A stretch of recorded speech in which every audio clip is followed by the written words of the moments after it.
2월달 우리 큐티 본문이 계속해서 요한복음이었습니다. 3월달 큐티도 요한복음으로 계속 이어지고 있고, 이제 중순쯤 되면 민수기로 이제 넘어가게 됩니다. 예, 요한복음, 개인적으로도 굉장히 좋아하는 복음서이고, 요한복음은 다른 복음서보다 읽으면 읽을수록, 또 묵상하면 묵상할수록, 참으로 이제 많은 하나님의 큰 깊고, 또 오묘한 뜻들이 담겨 있다라는 것을 생각해 보게 하는 그런 이제 복음서입니다. 오늘 본문은 예수님께서 나사로라는 사람을 살리신 이야기의 시작 부분에 해당하죠. 이 이야기는 요한복음 11장 1절에서 이제 44절까지 이제 이어지는 내용입니다. 1절에 이제 어떤 병자가 있으니라고 시작하면서 이 사람이 이제 마르다와 마리아의 오라버니라는 것을 이제 알려주죠. 그의 누이 마리아, 여기서 이제 동생인 마리아는 우리가 잘 알고 있는 이제 예수님께 향유를 붓고 머리털로 그의 발을 닦았던 자, 그 여인인 것이죠. 그것은 이제 2절에서 설명을 해 줍니다.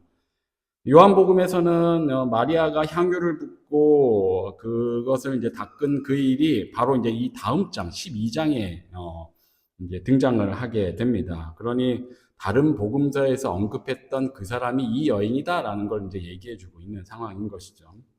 이렇게 이제 마르다와 마리아의 오라버니가 되는 이제 나사로라 하는 사람이 병이 든 겁니다. 그래서 3절의 기록처럼 이 누이들이 예수님께 사람을 보내어서 나사로가 이제 병들었다라는 것을 이제 알게 됩니다. 4절에 이제 예수님께서 이 소식을 들으시더니 이 병은 죽을 병이 아니라 하나님의 영광을 위함이요 하나님의 아들이 이로 말미암아 영광을 받게 하려 함이라고 말씀을 하시죠. 5절에서 설명하듯이 예수님은 평소 이 세 남매를 좋아하셨습니다. 사랑하는 친구, 예수님의 친구였던 것이죠. 그러므로 나사로가 아픈 일은 예수님께도 마음 아픈 일이고 또 중요한 신경을 쓸 수밖에 없는 그런 일이었습니다. 하지만 6절의 기록처럼 예수님은 바로 나사로에게 달려가시지 않고 그 계시던 곳에 이틀을 더 유하십니다. 그리고 시간이 지난 후에야 제자들과 함께 나사로에게 가십니다. 이때가 17절 기록에 의하면 나사로가 죽은 지 나흘째가 되는 날입니다. 예, 여기까지가 이제 오늘 본문의 이제 말씀입니다. 나사로를 살리신 이 이적, 이 사건은 요한복음에서 매우 중요한 위치를 차지하는 사건, 그런 이적 사건입니다. 요한복음에는 총 7가지의 이적, 예수님의 이적이 등장을 합니다. 그래서 2장에서 가나 혼인잔치 이적이 처음 등장을 하고, 그 다음 4장에서 왕의 신하의 아들을 이제 고쳐주는 일이 등장을 하고, 5장에서 베데스다 못에서 38년 된 병자를 이제 고쳐주시고, 6장에서 오병이어 이적으로 많은 무리를 먹이시고, 그날 밤에 예수님께서 무리를 걸으시는 이적을 이제 행하시게 됩니다. 그리고 9장에서 날 때부터 눈먼 자였던 이를 이제 고쳐주는 그 이적을 행하십니다. 그리고 그렇게 6가지 이적에 이어서 이제 이 11장에서 마지막 7번째 이적, 죽은 나사로를 살리시는 이 일을 이제 행하시게 됩니다. 다른 복음서들과 이제 비교했을 때 예수님의 이적이 이 7가지만 있었던 것은 아니죠. 그건 아닌데 사도 요한은 이 7가지 이적을 통해서 예수님이 초반에 1장에서 예수님이 어떤 존재로 로고스로 이야기했었던 것처럼, 그리고 창조주로 그분을 묘사했던 것처럼 이 예수님이 바로 참 창조주 하나님이시다라는 것을 이 이적들을 통해서 차츰차츰 드러내고 있었던 것입니다. 이를 처음에 물을 포도주로 바꾸는 이적에서 시작해서 마지막에 죽은 나사로를 살리시는 이적, 여기에서 이제 그 표현의 절정을 이루게 되는 것이죠. 예수님의 모든 이적이 다 놀랍지만 특히 이 마지막 나사로를 다시 살리신 사건을 통해서 특히나 더 많은 사람들이 예수님께 이제 돌아오게 됩니다. 예수님을 믿는 사람들이 더욱더 많아지게 되는데, 뒤에 이어지는 말씀들에 의하면 이 이적 때문에 이 이적을 통해서 당시 종교 지도자들은 예수님을 죽이기로 이제 모의를 확정을 하게 되고 심지어 살아난 나사로까지 죽이려고 이제 모의를 하게 되기까지 합니다. 그 내용이 이제 요한복음 11장 53절과 이제 12장에 이제 등장을 하게 됩니다.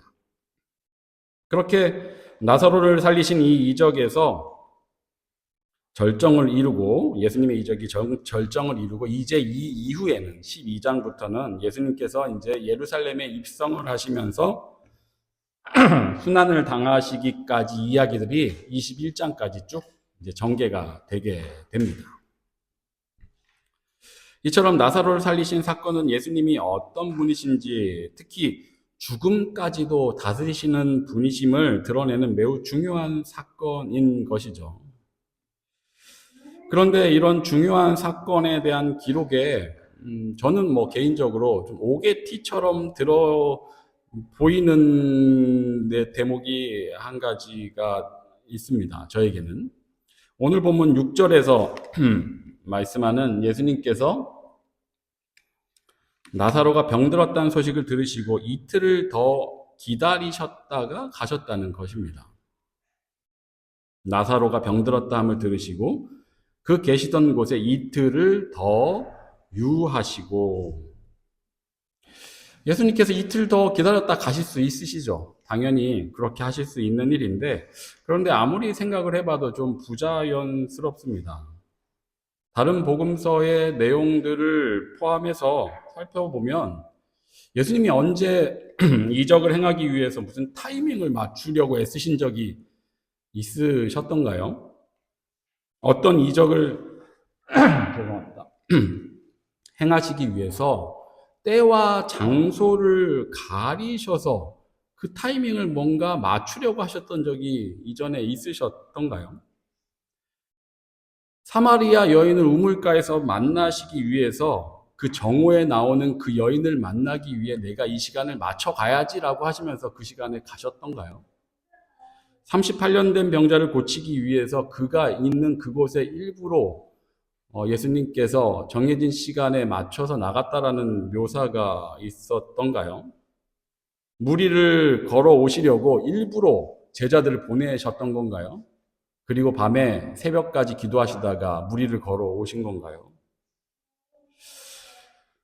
예수님께서는 이런 이적을 행하시기 위해서 어떤 타이밍을 맞추신 적이 그 어디에서도 등장하지 않습니다. 그리고 예수님은 세상의 창조주이시고 주인 되신 분이시죠. 마음만 먹으시면 이 세상의 모든 것이 그분을 중심으로 돌아가게 하실 수 있는 분이십니다. 뭐 그렇다고 해서 공생의 기간에 예수님께서 그렇게 행하신 것은 아니지만 분명한 건 어떤 때와 장소를 맞추려고 예수님께서 애쓰셨던 모습이 등장한 적이 없었다라는 겁니다. 여기에서 이틀을 더 유하셨다라는 것도 추가로 여기서 이틀 동안 예수님께서 뭐 어떠한 일을 하셔야 했다라는 기록이라도 좀 있었으면 뭐 납득이 좀 되었을지도 모릅니다. 하지만 요한은 여기에 대해서 아무런 이야기를 하지 않고 있습니다. 결국 예수님은 나사로가 죽기까지 거기서 무엇을 하셨는지 모르겠지만 기다리신 겁니다. 그런데 사실 예수님께서 이 소식을 전해 들었을 때도 이미 나사로가 죽었을 때이긴 합니다. 앞에서도 언급되었던 것처럼 17절에서 예수께서 와서 보시니 나사로가 무덤에 있은 지 이미 나흘이라 라고 설명하고 있고 39절에서도 마리아가 나사로가 죽은 지 이미 나흘이나 되었다라고 이야기를 합니다. 11장 39절에 예수께서 이르시되 돌을 옮겨 놓으라 하시니 그 죽은 자의 누이 마르다가 이르되 주여 죽은 지가 나흘이나 되었음에 벌써 냄새가 나나이다. 이미 그가 죽은 상태였던 것이죠. 이틀을 기다렸다 가셨으니까. 그가 이미 죽었는데 더 기다리셨다 가신 것입니다. 그래서 신학자들은 예수님이 여기서 이틀을 더 기다리신 이유를 당시의 어떤 의학기술의 부족과 연결을 이제 시킵니다. 당시에는 오늘날처럼 의학기술이 발달하지 않았기 때문에 사람이 죽었다가 하루 이틀 만에 깨어나는 일도 생겼다는 거죠. 아무래도 의학기술의 부재로 신체의 죽음을 정확하게 판단하는 것이 오늘날과 같지는 이제 않았기 때문인 것이죠. 그래서 언젠가 한번 보니 무덤의 안에다가 끈을 연결하여서 종을 달아놓고 얼굴을 밖에서 볼 수 있도록 하는 무덤도 있었던 것을 본 적이 있습니다. 그런 것들이 그런 이유로 이제 발생하는 형태의 무덤이었던 것이죠. 그래서 그런 이유로 예수님께서 이틀을 더 기다리셨다라는 거죠. 나사로가 완전히 죽기까지 이제 기다리셨다라는 겁니다. 그래서 혹 기절했거나 아직 죽지 않은 상태였는데 깨어나게 하신 것이다라는 그런 억측을 차단하기 위함이었다라는 것으로도 이제 볼 수 있는 것이죠. 이것도 이제 분명 중요한 이유가 될 것입니다. 예수님은 나사로가 완전히 죽은 후에 이미 죽은 지 나흘이나 되어서 시체에서 냄새가 나기 시작한 상태에서 그를 다시 살려내셨습니다. 이로써 예수님은 참으로 인생들의 죽음까지도 다스리실 수 있는 분이심이 반박할 수 없이 이제 드러나게 된 것이죠. 우리가 믿고 경외하는 하나님은 이처럼 우리의 생명과 죽음까지 주관하고 다스리시는 그런 분이십니다. 이것은 우리 신자들에게 참으로 큰 위로와 소망이 됩니다. 우리 하나님은 우리의 이 땅에서의 삶만 살피시는 분이 아닌 우리의 죽음 이후까지 주관하고 계신 분이신 것입니다. 이 믿음이 우리가 이 땅에서 참 신자답게 살아가게 해주는, 하나님을 의지하고 그 가운데 평안하게 살아갈 수 있게 해주는 아주 중요한 동기가 되어 줍니다. 하지만 이 설명도 사실 예수님의 기다리심을 충분히 납득하게 해주는 것은 아닙니다. 아무리 이런저런 설명을 붙여도 분명한 건 예수님은 이 타이밍도 잘 마음만 먹으셨다면 맞출 수 있는 분이셨다라는 거죠. 나사로가 이미 완전히 죽은 후에 올 수밖에 없는 상황을 얼마든지 예수님은 자연스럽게 만들어 또 조성해 낼 수 있으신 분이셨습니다. 뭐 예를 들면 이때 좀 더 멀리 계셨었다면 혹은 오는 도중에 뭐 다른 중요한 일들을 행하셔야 했다든지 이런 식으로 그가 죽은 지 나흘이 되었을 때 도착할 수밖에 없는 상황을 만드실 수도 있으셨을 겁니다. 혹은 아예 그냥 여기 복음서 요한복음에 이틀을 더 유하셨다라는 구절을 넣지 않으셨을 수도 있었을 겁니다. 소식을 듣고 가셨는데 이미 죽은 지 나흘이나 되었다라고 해도 우리에게는 별 문제가 되지 않았을 겁니다. 그런데 이 모든 자연스럽게 보여지는 길들을 다 피하고 굳이 이틀을 더 유하셨다고 이 구절을 통해서 우리에게 말씀하고 있는 것입니다. 그렇다면 이제 이 구절에 대한 관점 자체를 뭐 개인적인 저의 관점일 수도 있겠지만 그 관점을 바꿔야 하는 것이죠. 이 구절, 이틀을 더 유하셨다는 구절은 있으나 마나한 혹은 우리를 더 헤매게 만드는 오게티 같은 그런 구절이 아닌 것이죠. 반드시 있어야 하는 하나님의 메시지가 담긴 중요한 구절일 수 있다라고 생각하고 이제 접근을 해야 하는 것입니다. 하나님께서 이 구절을 통해 우리에게 말씀해 주고 싶으신 것이 있으셨던 겁니다. 그것은 나사로가 완전히 죽기까지 기다리셨듯이 우리도 완전히 죽기까지 기다리신다라는 것입니다. 하나님의 자녀된 우리에 대해서도 동일하게 하나님은 일하십니다. 예수님은 나 역시도 완전히 죽기까지 기다리십니다. 이 이틀을 더 유하셨다라는 구절은 당시에는 나사로의 육신의 완전한 죽음을 위한 것이었겠지만 오늘날 우리에게는 우리의 영적인 죽음에 대한 하나님의 마음을 보여주는 메시지입니다. 우리는 죽어야 사는 자들입니다. 그 죽음은 영적인 죽음입니다. 우리의 옛 자아가 영적으로 죽어야 비로소 다시 하나님의 자녀로 거듭 태어나게 됩니다. 하지만 죽음은 우리 모두에게 늘 괴롭고 두렵고 아픈 일입니다. 우리의 옛 자아가 죽는 일, 우리가 영적으로 죽는 일 역시 우리에게 너무나 아프고 괴롭고 고통스럽고 두려운 일입니다. 이때 우리는 그 큰 두려움과 괴로움 속에서 하나님께 부르짖습니다. 살려달라고, 도와달라고, 해결해달라고 기도로, 간구로 소리치고 매달립니다. 마르다와 마리아가 오라버니 나사로가 병들었다고 예수님께 사람을 보내어 아랜 것처럼 우리 역시 그렇게 고통과 괴로움 가운데 하나님께 간구하게 됩니다. 하지만 우리의 간구를 들으신 예수님은 바로 우리에게 달려오지 않으십니다. 나사로가 완전히 죽기까지 기다린 것처럼 우리 역시 완전히 죽기까지 기다리십니다. 그래야 비로소 우리를 하나님의 자녀로 거듭 다시 살리실 수 있기 때문입니다. 예수님이 기다리시는 그 기간은 그래서 우리에게 괴롭고 두렵고 고통스러운 그런 시간입니다.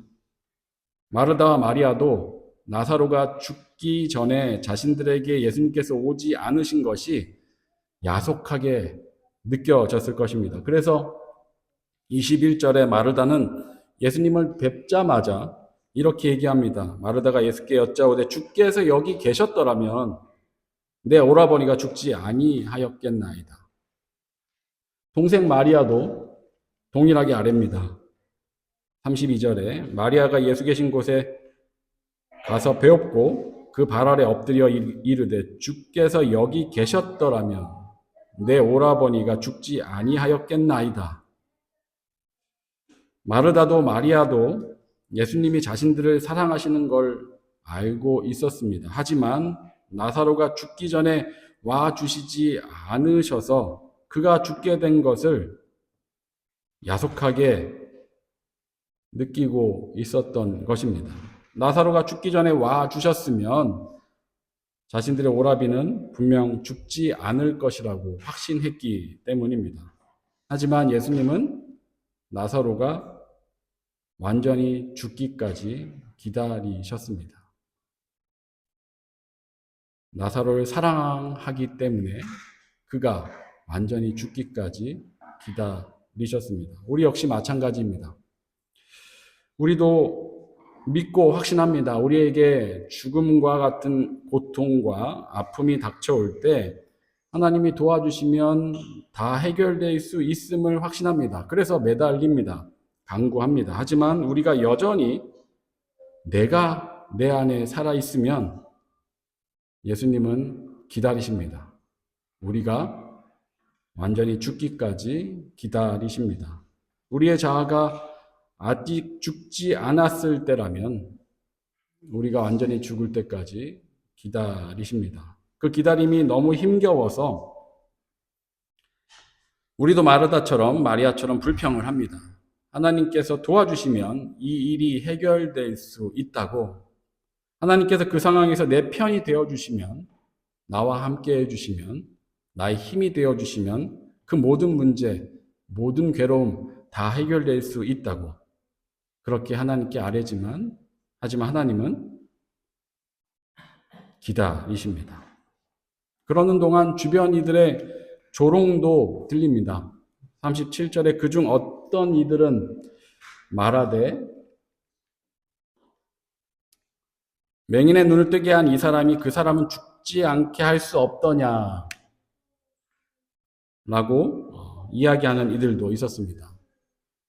이 조롱은 내 주변 이들의 조롱이기도 합니다. 하나님을 믿는다고 하지만 고통과 괴로움 가운데 처해 있을 때 믿지 않는 이들이 나에게 던지는 조롱일 수도 있습니다. 하지만 나 스스로도 하나님에 대한 불평과 조롱일 수 있습니다. 맹인의 눈을 뜨게 한 이 사람이 그 사람은 죽지 않게 할 수 없었더냐? 이 조롱과 불평은 하나님에 대한 나의 불평이고 조롱일 수도 있습니다. 그럼에도 불구하고 예수님은 내가 완전히 죽기까지 기다리십니다. 그리스도인들이라면 모두 이런 시간들을 갖게 됩니다. 나의 옛자가 죽고 하나님의 자녀로 거듭 태어나게 되는, 나는 죽고 예수로 살게 되는 그 시간들을 우리 각자는 다 갖게 됩니다.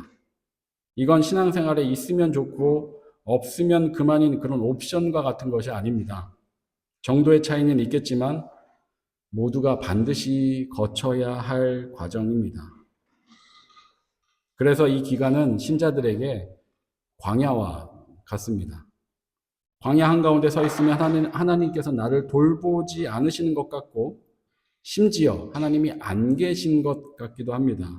하지만 하나님은 그를 돌보지 않고 안 계신 것이 아닌 그저 기다리고 계실 뿐입니다. 내가 완전히 죽기까지 기다리십니다. 그렇다고 하나님께서 그냥 기다리시는 것도 아닙니다. 하나님도 아파하십니다. 예수님은 마르다와 마리아에게 오셔서 눈물을 흘리셨습니다. 35절에 예수께서 눈물을 흘리시더라. 사람들이 조롱할 때 비통히 여기셨습니다. 38절에 이 예수께서 다시 속으로 비통히 여기시며 아파하시고 괴로워하셨다라는 표현입니다. 우리가 광야 가운데 있을 때 하나님도 아파하십니다. 예수님도 우리와 함께 아파하십니다. 그분은 우리의 모든 괴로움을 먼저 다 경험하시기까지 하셨습니다. 절대 우리의 괴로움을 모르시는 분이 아니십니다. 십자가에서 우리의 육신의 모든 고통을 다 경험하셨을 뿐만 아니라 성부 하나님께 버림을 받는 영적인 죽음까지 우리 대신 다 체험하셨습니다. 그 예수님이 우리를 기다리십니다. 내가 광야 한가운데 있을 때 내가 완전히 죽기까지 기다리십니다. 그리고 내가 완전히 죽어 힘이 다 빠지면 그 예수님이 나를 다시 살리십니다. 다시 살아난 나사로는 그 존재만으로 많은 유대인들이 예수님을 믿게 합니다. 앞에서도 살펴봤던 것처럼 요한복음 12장 10절에서 11절에 대제사장들이 나사로까지 죽이려고 모의하니 나사로 때문에 많은 유대인이 가서 예수를 믿음이로라. 나사로는 다른 사람이 되었습니다. 그가 이전에 할 수 없던 일을 하는 사람이 되어 있습니다. 이로써 오늘 본문에서 4절에서 예수님이 하신 말씀이 이루어져 갑니다. 예수께서 들으시고 이르시되 이 병은 죽을 병이 아니라 하나님의 영광을 위함이요 하나님의 아들이 이로 말미암아 영광을 받게 하려 함이라 하시더라. 완전히 죽고 다시 살아난 이들이 비로소 하나님께 영광이 되어가는 것입니다. 오늘 본문 말씀을 통해 이 놀라운 신비를 깨닫고 경험해 가게 되시길 진심으로 소망합니다. 특별히 앞에서도 광고 시간에 말씀드렸던 것처럼 이번 주 수요일부터 사순절이 시작됩니다. 예수 그리스도의 고난을 지나 다시 사신 부활절을 기다리는 사순절 기간이 시작됩니다. 이 사순절 기간에 오늘 본문 말씀 나사로를 기다리시고 다시 살리신 이 말씀을 잘 기억하고 이 기간 동안 참으로 나 역시 다시 살기 위해 내 옛자가 죽는 것을 경험할 수 있는 그런 기간, 그래서 내 안에 예수님께서 더욱더 살아나게 되시는 그런 기간을 맞이하시길 진심으로 축원합니다. 기도하겠습니다. 사랑과 은혜가 충만하신 하나님 아버지, 오늘도 우리가 주님 말씀 앞에 서게 하여 주시니 참으로 감사합니다. 우리는 인생 가운데 광야를 경험할 때가 있습니다. 혹 누군가는 지금 그 광야 가운데 있기도 합니다.